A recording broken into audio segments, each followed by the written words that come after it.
પત્રકારોના શારીરિક અને માનસિક સ્વાસ્થ્યની સુખાકારીને ધ્યાને રાખીને જિલ્લા માહિતી કચેરી ભુજ કચ્છ અને આર્ટ ઓફ લિવિંગના સંયુક્ત ઉપક્રમે ભુજ ખાતે 3 દિવસીય યોગ શિબિરનું આયોજન કરવામાં આવ્યું હતું. ભુજની બેન્કર્સ કોલોની ખાતે આવેલા યોગ હોલમાં યોજાયેલી આ 3 દિવસીય શિબિરમાં જિલ્લાના પ્રિન્ટ અને ઇલેક્ટ્રોનિક મીડિયાના પત્રકારો, કચેરીનો સ્ટાફ તેમજ તેમના પરિવારજનો બહોળી સંખ્યામાં ઉપસ્થિત રહ્યા હતા. આ શિબિરમાં આર્ટ ઓફ લિવિંગના તાલીમબદ્ધ યોગ પ્રશિક્ષકો દ્વારા આસન, પ્રાણાયામ, ધ્યાન અને માઇન્ડફુલનેસની સરળ તકનીકોનું માર્ગદર્શન આપવામાં આવ્યું હતું. પત્રકારોની દૈનિક કામગીરી દરમિયાન સર્જાતા માનસિક તણાવને દૂર કરી તેમની કાર્યક્ષમતામાં વધારો કરવા માટે યોગ કેવી રીતે મદદરૂપ સાબિત થઈ શકે છે તે અંગે વિસ્તૃત જાણકારી આપવામાં આવી હતી. આ પ્રસંગે નાયબ માહિતી નિયામક ઘનશ્યામ પેડવાએ જણાવ્યું હતું કે પત્રકારો દિવસ રાત સમાજ સુધી સચોટ માહિતી પહોંચાડવાની મહત્વપૂર્ણ કામગીરી અદા કરે છે, ત્યારે તેમના સ્વાસ્થ્યની કાળજી લેવી પણ અત્યંત આવશ્યક છે. આ ઉદ્દેશ્યને ધ્યાને રાખીને જ આ શિબિરનું આયોજન કરવામાં આવ્યું છે. યોગને રોજિંદા જીવનનો હિસ્સો બનાવવાથી શરીર અને મન બંનેને સ્વસ્થ રાખી શકાય છે. શિબિરના સમાપન પ્રસંગે તમામ સહભાગીઓએ યોગ થકી મળેલા લાભો અંગે સંતોષ વ્યક્ત કર્યો હતો. આ ઉપરાંત આવા સ્વાસ્થ્યલક્ષી આયોજનો ભવિષ્યમાં પણ નિયમિતપણે થતા રહે તેવી અપેક્ષા સાથે તેઓએ આયોજકો અને આર્ટ ઓફ લિવિંગ સંસ્થાનો હૃદયપૂર્વક આભાર વ્યક્ત કર્યો હતો.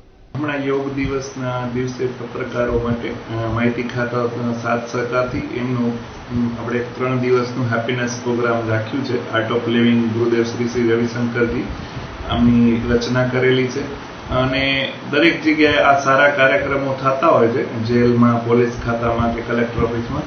એમાંથી આ વખતે પત્રકારો જે આખો દિવસ સ્ટ્રેસમાં જીવે છે, સવારથી એ લોકો દોડે છે અને સાંજે માંડ પોતાનું કામ પૂરું કરી લે છે. કેમ કે એમનું કામ ને યોગા સાથે હું સામ્ય કહું તો એવું છે કે યોગા રોજ કરવા જોઈએ.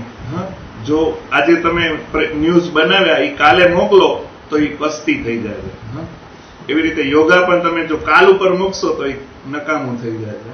એટલે યોગા આજે કરવા જોઈએ. હું બધાને પત્રકારને આજે ફરીથી કહું છું કે હવે નેક્સ્ટ શિબિરમાં તમે જેટલા લોકો ચૂકી ગયા છો ને એ ચૂકજો નહીં. તમારા જીવનમાં આજને બદલી શકશો. ન્યૂઝ પણ તમારું આજની વેલ્યુ છે, એમ યોગા પણ તમે આજે કરશો એની વેલ્યુ છે. રોજ કરવા જોઈએ. જેમ ન્યૂઝ રોજ હોવા જોઈએ એમ યોગા પણ રોજ હોવા જોઈએ.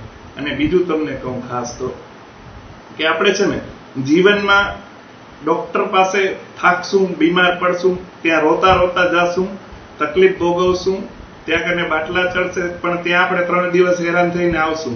અહીંયા 3 દિવસ 3 કલાક તમને આવવાનું છે. હસતા હસતા આવવાનું, રમતા રમતા જવાનું અને કોઈ જાતની તકલીફ નહીં, એનર્જી અને સાથે ભાવ અને ભક્તિ ભરીને જવાનું. તો આવો માર્ગ શું કામ છોડવો જોઈએ?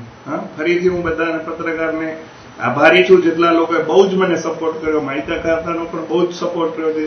એની અંદર રહેલા સર 2 ગૌતમભાઈ અને ઘનશ્યામ સર અને જીજ્ઞાબેન, એમને બહુ જ સપોર્ટ કર્યો. અને પત્રકાર મિત્રો સાથે તો વર્ષોથી જોડાયેલો છું. અને મનોજભાઈ પણ મને વારંવાર જ્યારે ન્યૂઝ અમારી સેવાના સંસ્થાના હોય એક કોલ કરું એટલે ન્યૂઝમાં આવી જાય છે. એમનો પણ ખૂબ ખૂબ આભારી છું. અને બધા પત્રકારો મને બહુ જ સરસ સપોર્ટ કર્યો છે. બધાનો ખૂબ ખૂબ આભાર. અને યોગ કરજો, રોજ કરજો અને જીવનમાં મસ્ત રહેજો, આનંદિત રહેજો.